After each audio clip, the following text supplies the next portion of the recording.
दोस्तों, आज हम बात करेंगे मार्केट के अंदर जो चांदी के भाव यानी कि सिल्वर के भाव आसमान को छू रहे हैं। ऐसा क्यों हो रहा है?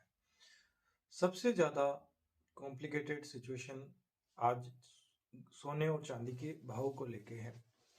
अब कई लोग जो हैं इकोनॉमिक्स और शेयर मार्केट और ये जो बाजार के उतार चढ़ाव है, इसको पुराने तरीकों से आकलन कर रहे हैं कि स्टॉक बढ़ गया होगा या सप्लाई कम हो गई होगी, इस वजह से इतने भाव चढ़ रहे होंगे। या कई लोग देश के आंतरिक कारणों से इसका आकलन कर रहे हैं। आइए इसको बहुत ही सिंप्लीफाई कर देते हैं। दुनिया में क्या चल रहा है जिसकी वजह से सिल्वर और गोल्ड के भाव बढ़ रहे हैं? दोस्तों, दुनिया के बाजार के अंदर जो लेन देन होता है वो होता है डॉलर के अंदर। डॉलर और गोल्ड यानी कि सोना एक दूसरे से जुड़े हुए हैं। अगर अमेरिका से भारत को कुछ खरीदना है तो वो लेन देन तो डॉलर में होगा, लेकिन दुनिया के बाकी देशों से भी अगर भारत को या दुनिया के किसी देश को दुनिया के किसी दूसरे देश से कुछ लेन देन करना है तो वो डॉलर में करता है। यानी कि डॉलर एक अंतरराष्ट्रीय मुद्रा है, इंटरनेशनल करेंसी है। कोई भी करेंसी इंटरनेशनल करेंसी तब मानी जाती है जब उसको कुछ दुनिया का एक बहुत बड़ा जो नेटवर्क के देशों का वो आपस में लेन देन में इस्तेमाल कर सके। तो अभी डॉलर एक अंतरराष्ट्रीय मुद्रा है, लेकिन हाल ही के दिनों में हम देख रहे हैं कि डॉलर कमजोर पड़ रहा है। डॉलर अपनी साख खो रहा है। उसके कई मिले जुले कारण हैं। एक तो अमेरिका के अंदर जो ट्रम्प एडमिनिस्ट्रेशन है उसने बहुत सारे देशों के ऊपर टैरिफ लगाने चालू कर दिए हैं। अमेरिका टैरिफ लगा रहा है तो वहां की जो लोकल कंपनियां हैं, क्योंकि अमेरिका एक पूंजीवादी यानी कि कैपिटलिस्ट कंट्री है, तो वहां पे प्राइवेट सेक्टर ही सब कुछ हैंडल करता है। इसकी वजह से वो बहुत सारी कंपनियां बैंकरप्ट हो रही है, क्योंकि अगर आप टैरिफ लगाते हैं किसी देश से, स्पेशली भारत जैसे देश देश से जो कि एक बहुत बड़ा बाजार है अपने आप में, रिश्ते खराब करते हैं तो उनकी खुद की कंपनियों को भी व्यापारिक नुकसान उठाना पड़ता है। यही आज अमेरिका की कई कंपनियों के साथ हो रहा है। दूसरी चीज ये है कि पहले जब रुपया कमजोर होता था तो भारत सरकार अपने खजाने में से कुछ गोल्ड रिजर्व या कुछ डॉलर मार्केट में उतारती थी और रुपये को स्ट्रॉन्ग कर देती थी। इससे क्या होता था कि भारत के अंदर दो तरह के इन्वेस्टमेंट होते हैं। एफडीआई तो आप जानते ही हैं, इतने मिलियंस का इतने बिलियंस का एफडीआई है, तो वो इन्वेस्टमेंट लॉन्ग टाइम इन्वेस्टमेंट होता है, फॉरेन डायरेक्ट इन्वेस्टमेंट। एक होता है एफपीआई, फॉरेन पोर्टफोलियो इन्वेस्टमेंट, ये शॉर्ट टर्म इन्वेस्टमेंट होता है। ये जो शेयर मार्केट के अंदर बाहर के लोग यानी कि इंडिया के जो शेयर मार्केट है उसके अंदर बाहर के लोग जो इन्वेस्टमेंट करते हैं वो एफपीआई कहलाता है। अब होता क्या था जी, जैसे भारत की सरकार जो उस रुपए को मजबूत करने के लिए डॉलर को निकाल के रखती थी, और तो रुपया मजबूत होता था और शेयर मार्केट और मार्केट स्ट्रॉन्ग बनता था और उससे पैसा निकाल लेते थे, प्रॉफिट अर्न करके निकल जाते थे वो लोग। तो प्रॉफिट बुकिंग की जो प्रोसेस है काफी सालों से चल रही थी। तो इकोनॉमिक्स जो इंडिया के थे उन्होंने सजेस्ट किया गवर्नमेंट को, आरबीआई को, कि अपनी इंडियन गवर्नमेंट को सजेस्ट किया गया कि रुपए को गिरने दो, फ्री फॉल में जाने दो। इससे क्या होगा कि जो फॉरेन के इन्वेस्टमेंट है एफपीआई में, अदर देन एफडीआई, वो लोग जो है अपने शेयर्स की नीलामी करके जाएंगे। तो वो लोग जो प्रॉफिट के ओरिएंटेशन से आए थे या उसके एम से आए थे, उन लोगों को अब नीलामी करके जाना पड़ रहा है अपने शेयर। तो तो नेट इनफ्लो हुआ पैसे का। अब आप कहेंगे सिचुएशन जो है कॉम्प्लिकेटेड हो गई है सिंपलीफाई होने की वजह से। मैंने आपको बेसिक चीजें बताई कि होता क्या है। अब हुआ यह है कि एक तो भारत सरकार रुपये को गिरने दे रही है, दूसरा भारत सरकार दूसरे बाजारों के साथ जैसे यूरोप के साथ अब फ्री ट्रेड एग्रीमेंट होने वाला है, जो हिस्ट्री का सबसे बड़ा ट्रेड एग्रीमेंट होगा। यूरोपियन यूनियन के सारे देश डेवलप कंट्रीज के साथ फ्री ट्रेड एग्रीमेंट होना बहुत बड़ी बात होती है। यानी कि इंडिया की जो मार्केट पोजीशन है स्ट्रांग हो जाएगी, एक्सपोर्ट्स के लिए हमें अच्छे बाजार मिल जाएंगे, अच्छे दाम देने वाले। ग्रीनलैंड पे कब्जा करना चाहता है अमेरिका, इस वजह से यूरोप के और अमेरिका के बीच में तन गई है। कनाडा को अपना एक स्टेट बनाना चाहता है ट्रम्प। तो इस वजह से कनाडा और अमेरिका की भी बन नहीं रही है। इन सारे हालातों की वजह से जो यूरोप और कनाडा जैसे देश हैं वो अब अमेरिका पे अपनी निर्भरता कम कर रहे हैं। दूसरी तरफ रूस का युद्ध, तो यूरोप के देश सैंडविच हो चुके हैं, तो वो अब भारत की तरफ रुझान कर रहे हैं और भारत के साथ फ्री ट्रेड एग्रीमेंट कर रहे हैं, जिसमें से यूके के साथ और न्यूजीलैंड के साथ तो अपन पहले ही कर चुके हैं, यूएई के, ये ओमान के साथ, और यूएई के साथ अपनी डिफेंस डील हो चुकी है। तो कहीं ना कहीं वो लोग जो ट्रम्प ये धमकियां दे रहा है ग्रीनलैंड की, वो अब जो अब मैं आपको एक कंसेप्ट समझाता हूँ। होता क्या है कि जो डॉलर होता है वो स्ट्रॉन्ग होता है जब बहुत सारी गवर्नमेंट्स उनके ट्रेजरी बिल खरीदती है, यानी कि उनके बॉन्ड्स, यूएसए के बॉन्ड्स को खरीदते हैं लोग, तो वो डॉलर जो है उससे स्ट्रॉन्ग होता है, उससे अमेरिका की साख बनती है। अब क्या हो रहा है, एक बहुत बड़ी कंपनी है ब्लैक रॉक, उसने, जिसकी वैल्यूएशन अराउंड 10 ट्रिलियन के अराउंड है, उसने 3 ट्रिलियन के डॉलर ये बॉन्ड्स बेच दिए हैं। तो इससे क्या हुआ, मार्केट के अंदर डॉलर बढ़ गए, फिर डॉलर कमजोर हो गया। अब क्या हो रहा है कि यूरोप के अंदर भी बहुत सारी कंपनीज या यूरोपियन देश यूएसए के जो बॉन्ड्स हैं उनको सेल आउट कर रहे हैं। अब इंडिया ने भी चुपचाप 3 ट्रिलियन के जो बॉन्ड्स हैं, दो सॉरी ये कुछ बिलियंस के जो बॉन्ड्स हैं वो बेच दिए और इंडियन गवर्नमेंट गोल्ड ले रही है। चाइना क्या कर रहा है, चाइना के साथ एक बड़ी प्रॉब्लम है। मैं आपको एक 2012 का इंसिडेंट दिखाता हूँ, बताता हूँ। हुआ क्या था कि मनमोहन सिंह के पास प्रणब मुखर्जी और पी चिदम्बरम आए थे और उस टाइम पे चाइना एग्रेसिवली डॉलर मार्केट से उठा रहा था। जैसे आज सिल्वर उठा रहा है वैसे ही उस टाइम पे उसने डॉलर उठाया था, और ये भारत के लिए बड़ा कंसर्निंग पॉइंट था उस टाइम के लिए, क्योंकि उस टाइम डॉलर बहुत मजबूत था और इतना ज्यादा मार्केट से अगर डॉलर उठा लिया जाएगा तो डॉलर बहुत स्ट्रांग हो जाना था। और सामने इलेक्शन थे तो 2014 के अंदर तो रुपया बहुत कमजोर हो रहा था, इन्फ्लेशन बढ़ रही थी। तो मनमोहन सिंह जी के पास प्रणब मुखर्जी और पी चिदम्बरम जी आए और बोले कि चाइना इतना सारा डॉलर परचेज कर रहा है, क्या करेंगे।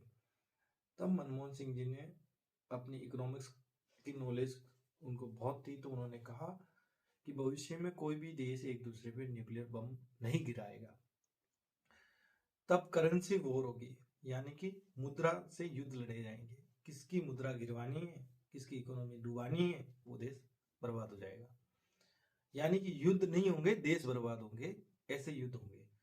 और अगर आज 2012 के अंदर चाइना एग्रेसिवली दबा के बॉन्ड खरीद रहा है या दबा के डॉलर खरीद रहा है अमेरिका के, तो भविष्य में जब अमेरिका गिरेगा या अमेरिका की करेंसी जैसे आज डॉलर गिर रहा है, तो चाइना के लिए भी प्रॉब्लम होगी। अब हो ये रहा है कि कोविड के बाद इनके बहुत सारे बैंक्स डूब गए, बहुत सारी इनकी इकोनॉमी और मार्केट खत्म हो गया और बहुत सारा इनका नुकसान हो गया है। और 38 ट्रिलियन डॉलर का अमेरिका के ऊपर कर्जा है। अब वो कर्जा चाइना पे भी है क्योंकि चाइना के पास डॉलर पड़ा है। अब उस टाइम पे चाइना ने बहुत ज्यादा लगभग 1 ट्रिलियन रिजर्व कर लिया था। बहुत होता है किसी इकोनॉमी के अंदर इतना फॉरेक्स रिजर्व। अब वो लाइबिलिटी बन गई है जो चाइना के फॉरेक्स में पड़ा है। तो अब चाइना उससे बचने के लिए, क्योंकि अमेरिका का गिरना तय है, जब एक लिमिट के बाहर आपके जो कर्जे हो जाते हैं, अब क्या हो रहा है कि चाइना उसकी वजह से पूरा डूब जाएगा, यानी कि ये म्यूचुअल एश्योर्ड डिस्ट्रक्शन है। और इसकी भविष्यवाणी मनमोहन सिंह जी ने उस टाइम कर दी थी, कहा कि आज चिंता ना करें, भविष्य में यही जो डॉलर आज चाइना परचेज कर रहा है उसकी वजह से इसी की इकोनॉमी तबाह हो जाएगी। अब हो ये रहा है, इसीलिए आपने देखा होगा कि यूरोप को छोड़ के डोनाल्ड ट्रंप चाइना गए थे और D2 का कंसेप्ट दिया था, G2 का, यानी कि ग्रुप ऑफ टू। मतलब ये दोनों सुपर पावर टेक को एक साथ शेयर करेंगे, पर ऐसा संभव नहीं हो पा रहा है। और आप देखेंगे ना तो आप ये नोटिस करेंगे कि जो मैन्युफैक्चरिंग लाइन चाइना के अंदर आज है ना, जिसके अपन कहते हैं चाइना चाइना इतना कर रहा है, हकीकत के अंदर चाइना के अंदर सारी मैन्युफैक्चरिंग लाइन अमेरिका ने खड़ी की है। कोल्ड वॉर के टाइम में चाइना और अमेरिका की बॉन्डिंग काफी अच्छी थी, चाइना ने उस बॉन्डिंग से बहुत फायदा उठाया था। आप देखो पाकिस्तान के अंदर भी चाइना और अमेरिका की इक्वेशन कैसे सेट है एकदम।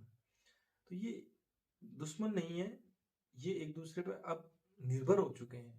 चाइना डूबेगा तो अमेरिका डूबेगा, अमेरिका डूबेगा तो चाइना डूबेगा, क्योंकि दोनों की इकोनॉमीज कपल्ड हो गई है because of this huge amount of डेब्ट ऑन अमेरिका, और इतना ज्यादा फॉरेक्स रिजर्व डॉलर के रूप में जो चाइना के पास पड़ा है। अब चाइना अपना सेफ एग्जिट करना चाहता है कि मैं सेफली बाहर आ जाऊं। तो आज चाइना क्या कर रहा है? चाइना बहुत ज्यादा मेटल परचेज कर रहा है, जैसे सिल्वर और गोल्ड, ताकि उसके बदले में ये डॉलर, अब एकदम से अगर सारा डॉलर छोड़ दें तो भी चाइना बर्बाद हो जाएगा, क्योंकि डॉलर के भाव गिर जाएंगे सारे, तो उसको नुकसान हो जाएगा। आज आपने 50 रुपए की चीज खरीदी है, 100 रुपए की चीज खरीदी है, मान लो 100 रुपए का $1 है, 100 रुपए में आपने खरीदा, और कल वो $1 का $1 हो जाएगा, तो आप तो आपके तो 99 रुपए का नुकसान हो गया। अब $1 ट्रिलियन के डॉलर पड़े हैं। अब तो चाइना धीरे धीरे धीरे अब सिल्वर और गोल्ड परचेज कर रहा है। अब जिसकी वजह से क्या होगा कि अब सिल्वर और गोल्ड जो है इसके दाम बढ़ रहे हैं। तो चाइना सिल्वर और गोल्ड जैसे जैसे परचेज करता जाएगा वैसे वैसे डॉलर छोड़ता जाएगा वैसे। लेकिन यूरोप और इंडिया जैसे देश बड़े समझदार है, जापान जैसे देश, हमने बॉन्ड्स खरीदे, यानी कि बॉन्ड सबसे सेफेस्ट इन्वेस्टमेंट होता है। अब अपन उनके जैसे जैसे चाइना डॉलर रिलीज कर रहा है, अमेरिका के पास डॉलर आ रहे हैं, उससे उसको कर्जा चुकाना है, लेकिन हम उसको बॉन्ड दे रहे हैं, ले भाई तेरे बॉन्ड पकड़, तो वो डॉलर हमें दे रहा है। यानी आज यूरोप, इंडिया, रशिया और जापान और ऐसे देश जो अमेरिका पे निर्भर नहीं है, उनकी बल्ले बल्ले हो रही है।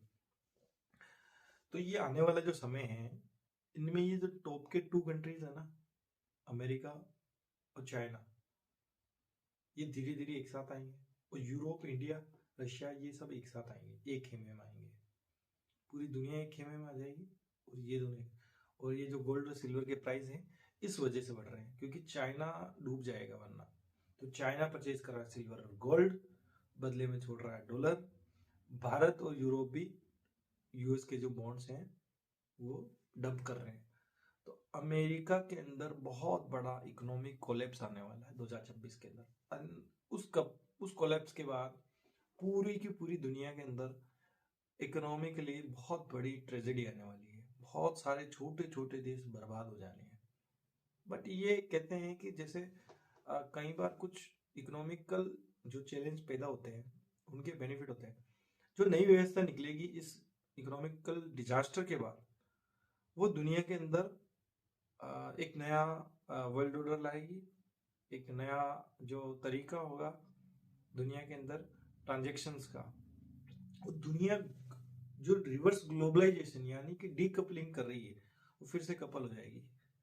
बट जो टॉप के 2 कंट्रीज है, चाइना और अमेरिका, इनके लिए काफी टफ टाइम आने वाला है, और ये मिलिटरीली दुनिया को धमका सकते हैं, लेकिन इकोनॉमिकली ये लोग धीरे धीरे बर्बाद हो जाएंगे।